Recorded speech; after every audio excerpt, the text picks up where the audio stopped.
नमस्कार दोस्तों, स्वागत है आप लोगों का हमारे चैनल पर। आज सुनते हैं दो बैलों की कथा। जानवरों में गधा सबसे ज़्यादा बुद्धिहीन समझा जाता है। हम जब किसी आदमी को पल्ले दर्जे का बेवकूफ़ कहना चाहते हैं तो उसे गधा कहते हैं। सचमुच बेवकूफ़ होता है। उसके सीधेपन, उसकी निरापद सहिष्णुता ने उसे यह पदवी दे रखी है। इसका निश्चय नहीं किया जा सकता। गाय सींग मारती है। ब्याही हुई गाय तो अनायास ही सींगनी का रूप धारण कर लेती है। कुत्ता भी बहुत गरीबी जानवर है, लेकिन कभी कभी उसे भी क्रोध आ ही जाता है। किंतु गधे को कभी क्रोध करते नहीं सुना, नहीं देखा। जितना चाहे गरीब को मारो, चाहे जैसी खराब सड़ी हुई घास सामने डाल दो, उसके चेहरे पर कभी असंतोष की छाया भी नहीं दिखाई देती। वैसाख में चाहे एकाध बार कुलेल कर लेता हो, पर हमने तो उसे कभी खुश होते नहीं देखा। उसके चेहरे पर एक अस्थायी विषाद अस्थायी रूप से छाया रहता है। सुख दुख हानि लाभ किसी भी दशा में उसे बदलते नहीं देखा। ऋषियों मुनियों के जितने गुण हैं वे सभी उसके पराकाष्ठ को पहुँचते हैं, पर आदमी उसे बेवकूफ़ कहता है। सद्गुणों का इतना अनादर कहीं न देखा। कदाचित सीधापन संसार के लिए उपयुक्त नहीं है। देखिए, भारतवासियों की अफ्रीका में क्यों दुर्दशा हो रही है। क्यों अमेरिका में उन्हें घुसने नहीं दिया जाता। बेचारे शराब नहीं पीते, चार पैसे कुछ समय के लिए बचा कर रखते हैं, जी तोड़कर काम करते हैं, किसी से लड़ाई झगड़ा नहीं करते, चार बातें सुनकर गम खा जाते हैं, फिर भी बदनाम है। कहा जाता है वे जीवन के आदर्श को नीचा करते हैं। अगर वे भी ईंट का जवाब पत्थर से देना सीख जाते तो शायद सभ्य कहलाने लगते। जापान की मिसाल सामने है। एक ही विजय ने उसे संसार की सभ्य जातियों में गण्य बना दिया। लेकिन गधे का एक छोटा भाई और भी है जो उससे कम ही गधा है, और वह है बैल। जिस अर्थ में हम गधा का प्रयोग करते हैं, कुछ उसी से मिलते जुलते अर्थ में बछिया के ताऊ का भी प्रयोग करते हैं। कुछ लोग बैल को शायद बेवकूफ़ों में सर्वश्रेष्ठ कहेंगे, मगर हमारा विचार ऐसा नहीं है। बैल कभी कभी मारता भी है, कभी कभी अड़ियल बैल भी देखने में आता है, और भी कई रीतियों में अपना असंतोष प्रकट कर लेता है। उसका स्थान गधे से नीचा है। झूरी काछी के दोनों बैलों के नाम थे, हीरा और मोती। दोनों पछाई जाति के थे, देखने में सुंदर, काम में चौकस, ढील में ऊंचे। साथ रहते रहते दोनों में भाईचारा हो गया था। दोनों आमने सामने या आसपास बैठे हुए एक दूसरे से मुख भाषा में विचार विनिमय करते थे। एक दूसरे के मन की बात कैसे समझ जाता था हम नहीं कह सकते। अवश्य ही उनमें कोई ऐसी गुप्त शक्ति थी जिससे जीवों में श्रेष्ठता का दावा करने वाला मनुष्य वंचित है। दोनों एक दूसरे को चाटकर और सूंघकर अपना प्रेम प्रकट करते थे। कभी कभी दोनों सींग भी मिला लिया करते थे, विग्रह के नाते से नहीं, केवल विनोद के भाव से, आत्मीयता के भाव से। जैसे दोस्तों में घनिष्ठता होते ही धोल धप्पा होने लगता है, इसके बिना दोस्ती कुछ फुसफुसी, कुछ हल्की सी रहती है, जिस पर ज़्यादा विश्वास नहीं किया जा सकता। जिस वक्त ये दोनों बैल हल या गाड़ी में जोत दिए जाते हैं और गर्दन हिला हिला कर चलते, उस वक्त हर एक की यही चेष्टा होती थी कि ज़्यादा से ज़्यादा बोझ मेरी ही गर्दन पर रहे। दिन भर के बाद दोपहर या संध्या को दोनों खुलते तो एक दूसरे को चाट चाट कर अपनी थकान मिटा लेते। नाद में खली भूसा पड़ जाने के बाद दोनों साथ उठते, साथ नाद में मुंह डालते और साथ ही बैठते थे। एक मुंह हटा लेता तो दूसरा भी हटा लेता था। संयोग की बात है, झूरी ने एक बार गोई को ससुराल भेज दिया। बैलों को क्या मालूम वे क्यों भेजे जा रहे हैं। समझे मालिक ने हमें बेच दिया। अपना यूँ बेचा जाना उन्हें अच्छा लगा या बुरा, कौन जाने, पर झूरी के साले गया को घर तक गोई ले जाने में दांतों पीसना आ जाता। पीछे से हाँकता तो दोनों दाएं बाएं भागते, पगिया पकड़कर आगे से खींचता तो दोनों पीछे को जोड़ लगाते। मारता तो दोनों सींग नीचे करके हुक्करते। अगर ईश्वर ने उन्हें वाणी दी होती तो झूरी से पूछते, तुम हम गरीबों को क्यों निकाल रहे हो? हमने तो तुम्हारी सेवा करने में कोई कसर नहीं उठा रखी। अगर इतनी मेहनत से काम न चलता था और काम ले लेते। हमें तो तुम्हारी चाकरी में मर जाना कबूल था। हमने कभी दाने चारे की शिकायत नहीं की। तुमने जो कुछ खिलाया वह सिर झुकाकर खा लिया। फिर तुमने हमें इस जालिम के हाथों क्यों बेच दिया? संध्या समय दोनों बैल अपने नए स्थान पर पहुंच गए। दिन भर के भूखे थे, लेकिन जब नाद में लगाए तो एक ने भी उसमें मुंह नहीं डाला। दिल भारी हो रहा था। जिसे उन्होंने अपना घर समझ रखा था वह आज उनसे छूट गया था। यह नया घर, नया गांव, नए आदमी उन्हें बेगाना सा लगते थे। दोनों ने अपनी मुख भाषा में सलाह की, एक दूसरे को कनखियों से देखा और लेट गए। जब गांव में सोता पड़ गया तो दोनों ने जोर मारकर पगे तुड़ा डाले और घर की तरफ चले। पगे बहुत मजबूत थे, अनुमान न हो सकता था कि कोई बैल उन्हें तोड़ सकेगा। पर इन दोनों में इस समय दूनी शक्ति आ गई थी। एक एक झटके में रस्सियाँ टूट गई। झूरी सोकर उठा तो देखा कि दोनों बैल चरनी पर खड़े हैं। दोनों ही गर्दन में आधा आधा गारवा लटक रहा है। घुटने तक पांव कीचड़ से भरे हैं और दोनों की आंखों में विद्रोह में स्नेह झलक रहा है। झूरी बैलों को देखकर स्नेह से गदगद हो गया। दौड़कर उन्हें गले लगा लिया। प्रेमालिंगन और चुम्बन का वह दृश्य बड़ा ही मनोहर था। घर और गांव के लड़के जमा हो गए और तालियां बजा बजा कर उनका स्वागत करने लगे। गांव के इतिहास में यह घटना अभूतपूर्व न होने पर भी महत्वपूर्ण थी। बाल सभा ने निश्चय किया, दोनों पशुवीरों को अभिनंदन पत्र देना चाहिए। कोई अपने घर से रोटियां लाया, कोई गुड़, कोई चोकर, कोई भूसी। एक बालक ने कहा, ऐसे बैल किसी के पास न होंगे। दूसरे ने समर्थन किया, इतनी दूर से दोनों अकेले चले आए। तीसरा बोला, बैल नहीं है, वे उस जन्म के आदमी हैं। इसका प्रतिवाद करने का किसी को साहस न हुआ। झूरी की स्त्री ने बैलों को द्वार पर देखा तो जल उठी। बोली, कैसे नमक हराम बैल है कि एक दिन वहाँ काम न किया, भाग खड़े हुए। झूरी अपने बैलों पर यह आपेक्ष न सुन सका। नमक हराम क्यों है? चारा दाना न दिया होगा तो क्या करते? स्त्री ने रोब के साथ कहा, बस तुम ही तो बैलों को खिलाना जानते हो, तो सभी पानी पिला पिला कर रखते हैं। झूरी ने चिढ़ाया, चारा मिलता तो क्यों भागते? स्त्री चिढ़ी, भागे इसलिए कि वे लोग तुम जैसे बंधुओं की तरह बैलों को सहलाते नहीं, खिलाते हैं तो रगड़ कर जोतते भी है। ये दोनों ठहरे कामचोर भाग निकले। अब देखो कहाँ से खली और चोकर मिलता है। सूखे भूसे के सिवा कुछ न दूंगी, खाए खाए या चाहे मरे। वही हुआ। मजदूर को बड़ी ताकीद कर दी गई। बैलों को खाली भूसा दिया गया। बैलों ने नाद में मुंह डाला तो फीका फीका, न कोई चिकनाहट न कोई रस। क्या खाए? आशा भरी आंखों से द्वार की ओर ताकने लगे। झूरे ने मजदूर से कहा, थोड़ी सी खली क्यों नहीं डाल देता बे? मालकिन मुझे मार ही डालेगी। चुरा कर डाला ना दादा, पीछे से तुम भी उन्हीं के से कहोगे। दूसरे दिन झूरी का साला फिर आया और बैलों को ले चला। अब कि उसने दोनों को गाड़ी में जोता। 2-4 बार मोती ने गाड़ी को सड़क की खाई में गिराना चाहा, पर हीरा ने संभाल लिया। वह ज़्यादा सहनशील था। संध्या समय घर पहुंचकर उसने दोनों को मोटी रस्सियों से बांधा और कल की शरारत का मजा चखाया। फिर वही सूखा भूसा डाल दिया। अपने दोनों बैलों को खली चूनी सब कुछ दी। दोनों बैलों का ऐसा अपमान कभी न हुआ था। झूरी ने इन्हें फूल की झड़ी से भी नहीं छुआ था। उसकी टिटकार पर दोनों उठने लगते थे।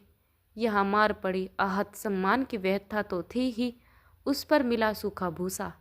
नाद की तरफ आंखें तक न उठाई। दूसरे दिन गायों ने बैलों को हल में जोता, पर इन दोनों ने जैसा पाँव न उठाने की कसम खा ली थी। वह मारते मारते थक गए, पर दोनों ने पाँव न उठाया। एक बार जब उस निर्दयी ने हीरा की नाक पर खूब डंडे जमाए तो मोती को गुस्सा काबू का बाहर हो गया। हल लेकर भागा। हल, रस्सी, जुआ, जोता सब टूट टाट कर बराबर हो गए। गले में बड़ी बड़ी रस्सियां न होती तो दोनों पकड़ाई में न आते। हीरा ने मुख भाषे में कहा, भागना व्यर्थ है। मोती ने उत्तर दिया, तुम्हारी तो इसने जान ही ले ली थी, मार पड़ेगी, पड़ने दो। बेल का जन्म लिया है तो मार से कहाँ तक बचेंगे। गया तो आदमियों के साथ दौड़ा आ रहा है, दोनों के हाथों में लाठियां हैं। मोती बोला, कहो तो दिखा दूं कुछ मजा में भी लाठी लेकर आ रहा है। हीरा ने समझाया, नहीं भाई, खड़े हो जाओ, मुझे मारेगा तो मैं भी एक दो को गिरा दूंगा। नहीं, हमारी जाति का यह धर्म नहीं है। मोती दिल में ऐंठ कर रह गया। गया आ पहुंचा और दोनों को पकड़कर ले चला। कुशल हुई कि उसने एक वक्त मारपीट न की, नहीं तो मोती भी पलट पड़ता। उसके तेवर देखकर गया और उसके सहायक समझ गए कि इस वक्त टाला जाना ही सही है। आज दोनों के सामने फिर वही सूखा भूसा लाया गया। दोनों चुपचाप खड़े रहे। घर के लोग भोजन करने लगे। उस वक्त छोटी सी लड़की 2 रोटियां लिए निकली और दोनों के मुंह देकर चली गई। उस एक रोटी से इनकी भूख तो क्या शांत होती, पर दोनों के हृदय को मानो भोजन मिल गया। यहाँ भी किसी सज्जन का वास है। लड़की भेरों की थी, उसकी माँ मर चुकी थी। सौतली माँ मारती रहती थी, इसलिए इन बैलों से उसे एक प्रकार की आत्मीयता हो गई। दोनों दिन भर जोतते जोते, ठंडे खाते, अंडे शाम को थान पर बांध दिया जाता और रात को वहीं बालिका उन्हें 2 रोटी खिला दिया करती थी। प्रेम के इस प्रसाद की यह बरकत थी कि 2-2 गाल सूखा भूसा खाकर भी दोनों दुर्बल न होते थे, मगर दोनों की आंखों में रोम रोम में विद्रोह भरा हुआ था। एक दिन मोती ने मुख भाषा में कहा, अब तो नहीं सहा जाता हीरा, क्या करना चाहते हो? एकाध को सींगों पर उठाकर फेंक दूंगा, लेकिन जानते हो वह प्यारी लड़की जो हमें रोज रोटियां खिलाती है उसी की लड़की है जो इस घर का मालिक है। यह बेचारी अनाथ न हो जाएगी। वही तो उस लड़की को मारती है, लेकिन औरत जात पर सिंग चलाना मना है, यह भूल जाते हो। तुम तो किसी तरह निकलने ही नहीं देते। बताओ, तुड़ाकर भाग चले? हाँ, यह मैं स्वीकार करता हूँ, लेकिन इतनी मोटी रस्सी टूटेगी कैसे? इसका उपाय है, पहले रस्सी को थोड़ा सा चबा लो, फिर एक झटके में जाती है। रात को जब बालिका रोटियां खिलाकर चली गई, दोनों रस्सियां चबाने लगे, पर मोटी रस्सी मुंह में ना आती थी। बेचारे बार बार जोर लगाकर रह जाते। सहसा घर का द्वार खुला, वही बालिका निकली। दोनों सिर झुकाकर उसका हाथ चाटने लगे। दोनों की पूछें खड़ी हो गई। उसने उनके माथे सहलाए और बोली, खोले देती हूँ, चुपके से भाग जाओ, नहीं तो यहाँ लोग मार डालेंगे। आज घर में सलाह हो रही है कि इनकी नाकों में नाथ डाल दी जाएगी। उसने ग्राव खोल दिया, पर दोनों चुपचाप खड़े रहे। मोती ने अपनी भाषा में पूछा, अब चलते क्यों नहीं? हीरा ने कहा, चले तो, लेकिन कल इस अनाथ पर आफत आएगी, सब इसी पर संदेह करेंगे। सहसा बालिका चिल्लाई, दोनों फूफा वाले बैल भागे जा रहे हैं। ओ दादा, दोनों बैल भागे जा रहे हैं, जल्दी दौड़ो। गया हड़बड़ाकर भीतर से निकला और बैलों को पकड़ने चला। वे दोनों भागे। गया ने पीछे किया और भी तेज हुए। गया ने शोर मचा, फिर गांव के कुछ आदमियों को भी साथ लेने के लिए लौटा। दोनों मित्रों को भागने का मौका मिल गया। सीधे दौड़ते चले गए, यहाँ तक कि मार्ग का ज्ञान न रहा। जिस परिचित मार्ग से आए थे उसका यहाँ पता नहीं था। नए नए गांव मिलने लगे, तब दोनों एक खेत के किनारे खड़े होकर सोचने लगे, अब क्या करना चाहिए। हीरा ने कहा, मालूम होता है राह भूल गए, तुम भी बेतहास भागे, वही उसे मार गिराना था। उसे मार गिराते तो दुनिया क्या कहती, वह अपना धर्म छोड़ दे, लेकिन हम अपना धर्म क्यों छोड़े। दोनों भूखे से व्याकुल हो रहे थे। खेत में मटर खड़ी थी, चरने लगे। रह रहकर आहट लेते थे, कोई आता तो नहीं। जब पेट भर गया, दोनों ने आज़ादी का अनुभव किया तो मस्त होकर उछलने कूदने लगे। पहले दोनों ने ढकार ली, फिर सींग मिलाए और एक दूसरे को टहलने लगे। मोती ने हीरे को कई कदम हटा दिया, यहाँ तक कि वह खाई में गिर गया। तब उसे भी क्रोध आया, संभल कर उठा और फिर मोती से भिड़ गया। मोती ने देखा खेल में झगड़ा हुआ चाहता है तो किनारे हट गया। अरे अरे, यह क्या, कोई सांड डोकता चला आ रहा है। हाँ, सांड ही है। वह सामने आ पहुंचा। दोनों मित्र बगल झांक रहे थे। सांड पूरा हाथी है, उससे भिड़ना जान से हाथ धोना। लेकिन न भिड़ने पर भी जान बचती नहीं। इन्हीं की तरफ आ रहा है, कितनी भयंकर सूरत है। मोती ने मुख भाषा में कहा, बुरे फंसे, जान बचेगी, कोई उपाय सोचो। हीरा ने चिंतित स्वर में कहा, अपने घमंड से फूला हुआ है, आरजू विनती न सुनेगा। भाग क्यों न चले, भागना कायरता है तो फिर यही मरो। बंदा तो 9 2 11 होता है, और जो दौड़ाए तो फिर कोई उपाय सोचो जल्द। उपाय यही है कि उस पर दोनों जने एक साथ चोट करें। मैं आगे से रेंग दूंगा, तुम पीछे से रेंग दो। दोहरी मार पड़ेगी तो भाग खड़ा होगा। मेरी ओर झपटे, तुम बगल से उसके पेट में सींग घुसेड़ देना। जान जोखिम है पर दूसरा उपाय नहीं है। दोनों मित्र जान हथेलियों पर लेकर लपके। सांड को भी संगठित शत्रुओं से लड़ने का तजर्बा न रहा था। वह तो एक शत्रु से मल्लयुद्ध करने का आदी था। जो ही हीरा पर चपटा, मोती ने पीछे से दौड़ाया। सांड उसकी तरफ मुड़ा तो हीरा ने रेंगदा। सांड चाहता था कि एक एक करके दोनों को गिरा ले, पर ये दोनों भी उस्ताद थे, उसे वह अवसर न देते थे। एक बार सांड झल्लाकर हीरा का अंत कर देने के लिए चला कि मोती ने बगल से आकर पेट में सींग घोंप दिया। सांड क्रोध में आकर पीछे फिरा तो हीरे ने दूसरे पहलू में सींग भोंक दिया। आखिर बेचारा जख्मी होकर भागा और दोनों मित्रों ने दूर तक उसका पीछा किया, यहाँ तक कि सांड बेदम होकर गिर पड़ा। तब दोनों ने उसे छोड़ दिया। दोनों मित्र विजय के नशे में झूमते चले जाते थे। मोती ने अपनी सांकेतिक भाषा में कहा, मेरा तो जी चाहता था कि बच्चा को मार ही डालूं। हीरा ने तिरस्कार किया, गिरे हुए बेरी पर सींग न चलाना चाहिए, यह सब ढोंग है। बेरी को ऐसा मारना चाहिए कि फिर न उठे। अब घर कैसे पहुँचेंगे वह सोचो, पहले कुछ खा ले तो सोचे। सामने मटर का खेत था ही, मोती उसमें घुस गया। हीरा मना करता रहा पर उसने एक नहीं सुनी। अभी 2-4 ग्रास खाए थे कि 2 आदमी लाठियाँ लिए दौड़ पड़े और दोनों मित्रों को घेर लिया। हीरा तो मेड़ पर था, निकल गया। मोती सींचे हुए खेत में था, उसके खुर कीचड़ में धंसने लगे, न भाग सका, पकड़ लिया। हीरा ने देखा संगी संकट है तो लौट पड़ा, फंसेंगे तो दोनों फंसेंगे। रखवालों ने उसे भी पकड़ लिया। सुबह दोनों मित्र काजी होश में बंद कर दिए गए। दोनों मित्रों को जीवन में पहली बार ऐसा सबक पड़ा कि सारा दिन बीत गया और खाने को एक दिन का भी नहीं मिला। समझ में नहीं आता था यह कैसा स्वामी है। इससे तो गया फिर भी अच्छा था। यहाँ कई भैंसें थी, कई बकरियाँ, कई घोड़े, कई गधे, पर किसी के सामने चारा नहीं था। सब जमीन पर मुर्दों की तरह पड़े थे। कई तो इतने कमज़ोर हो गए थे कि खड़े भी नहीं हो सकते थे।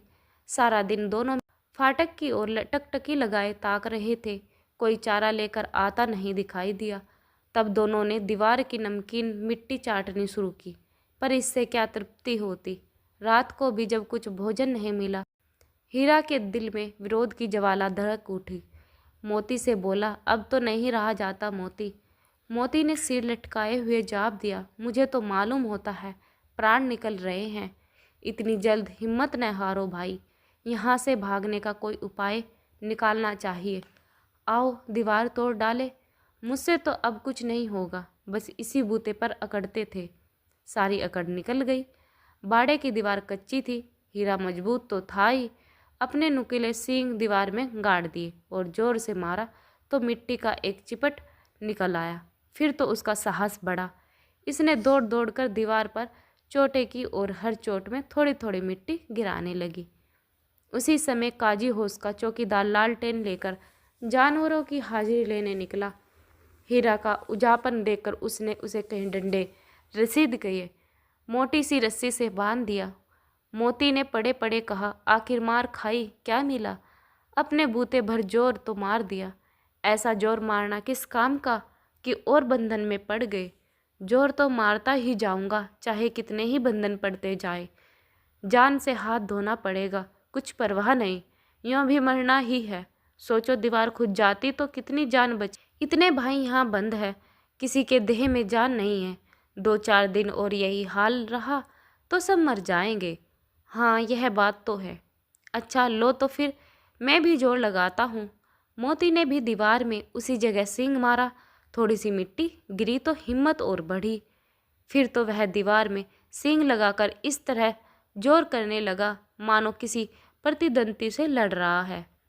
आखिर कोई 2 घंटे की जोर आजमाइश के बाद दीवार ऊपर से लगभग 1 हाथ गिर गई। उसने दूनी शक्ति से दूसरा धक्का मारा तो आधी दीवार गिर पड़ी। दीवार का गिरना था कि अधमरे से पड़े हुए सभी जानवर चेत उठे। तीनों घोड़ियां सरपट भाग निकली, फिर बकरियां निकली, इसके बाद भैंसें खिसक गई, पर गधे अभी तक जो के तो खड़े थे। हीरा ने पूछा, तुम दोनों क्यों नहीं भाग जाते? एक गधे ने कहा, जो कहीं फिर पकड़ लिया जाए तो क्या हर्ज है, अभी तो भागने का अवसर है। हमें तो डर लगता है, हम यहीं पड़े रहेंगे। आधी रात से ऊपर जा चुकी थी। दोनों गधे अभी तक खड़े सोच रहे थे कि भागे या ना भागे। मोती अपने मित्र की रस्सी तोड़ने में लगा हुआ था। जब वह हार गया तो हीरा ने कहा, तुम जाओ, मुझे यहीं पड़े रहने दो, शायद कहीं भेंट हो जाए। मोती ने आंखों में आंसू लाकर कहा, तुम मुझे इतना स्वार्थी समझते हो हीरा? हम और तुम इतने दिनों एक साथ रहे और आज तुम विपत्ति में पड़ गए तो मैं तुम्हें छोड़कर अलग हो जाऊं?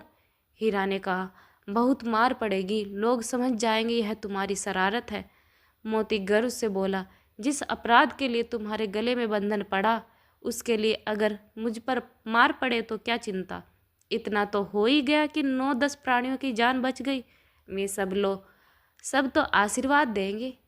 यह कहते हुए मोती ने दोनों गधों को सींगों से मार मार कर बाड़े के बाहर निकाला और तब अपने बंधु के पास आकर सो रहा।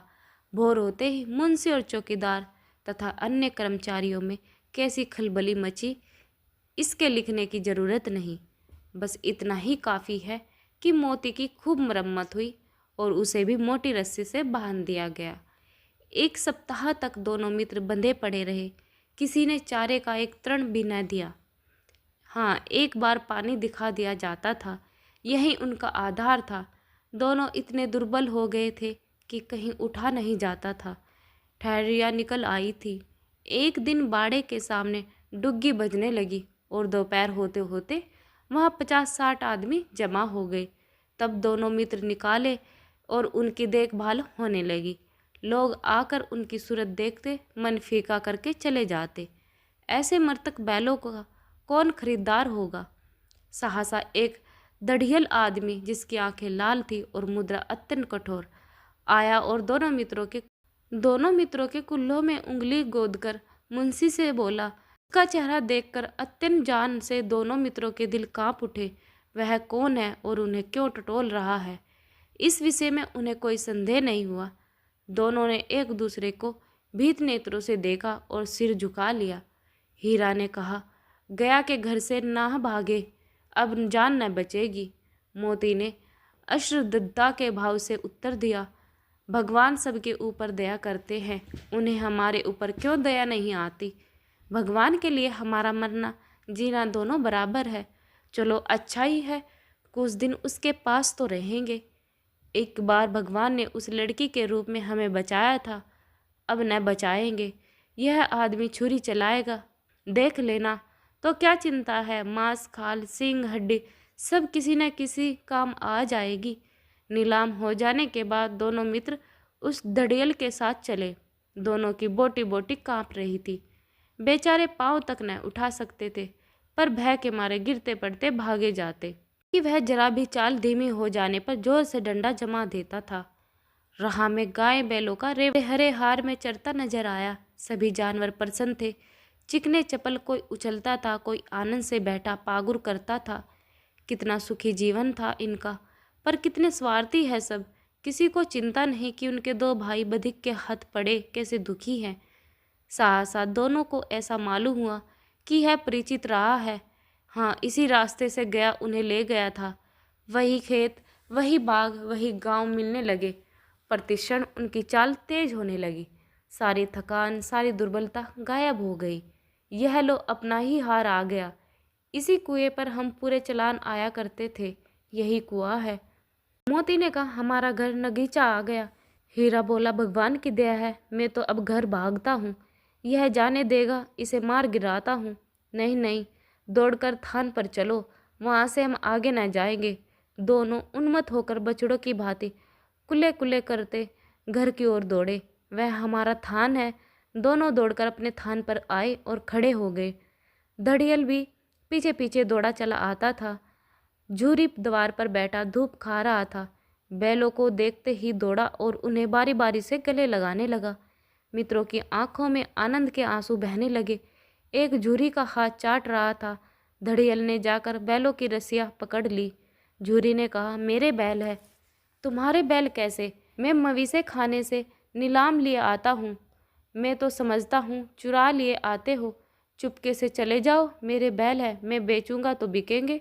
किसी को मेरे बैल नीलाम करने का क्या अख्तियार है? जाकर थाने में रपट कर दूंगा। मेरे बैल है, इसका सबूत यह है कि मेरे द्वार पर खड़े हैं। धड़ियल जल्लाकर बैलों को जबरदस्ती पकड़ ले जाने के लिए बढ़ा। उसी वक्त मोती ने सींग चलाया। धड़ियल पीछे हटा। मोती ने पीछा किया। धड़ियल भागा। मोती पीछे दौड़ा। गांव के बाहर निकल जाने पर वह रुका, पर खड़ा धड़ियल का रास्ता देख रहा था। धड़ियल दूर खड़ा धमकियां दे रहा था, गालियां निकाल रहा था, पत्थर फेंक रहा था और मोती विजय सूर की भांति उसका रास्ता रोके खड़ा था। गांव के लोग यह तमाशा देखते थे और हंसते थे। जब हार कर चला गया तो मोती अकड़ता हुआ लौटा। हीरा ने कहा मैं डर रहा था कि कहीं तुम गुस्से में आकर मार न बैठो। अगर वह मुझे पकड़ता तो मैं बेमार न छोड़ता। अब न आएगा तो दूर से ही खबर लूँगा, देखूँ कैसे ले जाता है। जो गोली मरवा दे मर जाऊँगा, पर उसके काम तो न आऊँगा। हमारी जान को कोई जान नहीं समझता, इसलिए कि हम इतने सीधे हैं। जरा देर में नादों में खली भूसा चोकर और दाना भर दिया गया। दोनों मित्र खाने लगे। झूरी खड़ा दोनों को सहलाता रहा और 20 लड़के तमाशा देख रहे थे। सारे गांव में उछाल सा मालूम होता था। उसी समय मालकिन ने आकर दोनों के माथे चूम लिए और दोनों बैल खुश हो गए। आप लोगों को हमारी कहानी अच्छी लगी तो लाइक शेयर कमेंट जरूर करें और चैनल पर नए हैं तो चैनल को सब्सक्राइब करना न भूलें। साथ में बेल आइकन जरूर दबाएं, जिससे कि आप लोगों को हमारी आने वाली वीडियो का नोटिफिकेशन जल्द से जल्द मिल सके। कहानी सुनने के लिए आप लोगों का बहुत बहुत धन्यवाद।